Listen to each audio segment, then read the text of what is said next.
ஒரு கதை சொல்லட்டுமா சார்? ஒரு ஊர்ல சுப்பிரமணின்னு ஒரு பையன் இருந்தான். அவன் டெய்லி ஆஃபீஸுக்கு பைக்ல தான் போவான். அவனோட மந்த்லி பெட்ரோல் பில் மட்டும் 3000 ரூபாய்.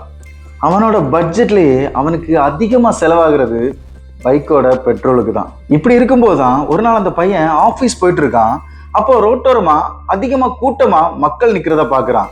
என்னென்ன நிறுத்தி திரும்பி பார்த்தா அங்க ஒரு இவி சார்ஜிங் ஸ்டேஷனோட ஓப்பனிங் செரிமனி நடந்துட்டு இருக்கு. அப்போ நம்ம பையன் தலைக்குள்ளாடி ஒரு பல்பு கத்துது. பேசாம நம்மளும் ஒரு எலக்ட்ரிக் பைக் எடுத்தா என்னன்னு யோசிக்க ஆரம்பிக்கிறான்.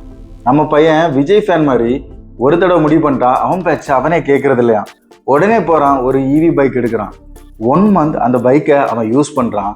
அதுக்கப்புறமா அந்த மந்தோட பட்ஜெட்ஸை கால்குலேட் பண்றான். ஆச்சரியம் என்னன்னா, அவனுக்கு டிரான்ஸ்போர்ட்டுக்காக ஆன செலவு வெறும் 600 ரூபாய் தான்.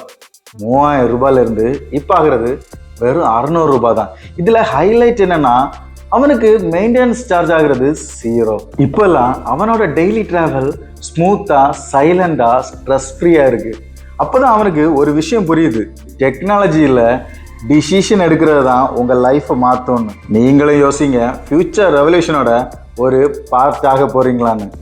உங்களுக்கு டெய்லி கம்யூட்டுக்கு ஒரு எலக்ட்ரிக் பைக் ரொம்ப ரொம்ப பெர்ஃபெக்ட் சாய்ஸாக இருக்கும். ஐ ரிப்பீட், டெய்லி கம்யூட்டுக்கு ஒரு எலக்ட்ரிக் பைக் உங்களுக்கு பெஸ்ட் சாய்ஸாக இருக்கும். எலக்ட்ரிக்கு மாற போறீங்களா? கமெண்ட்ல சொல்லுங்கள்.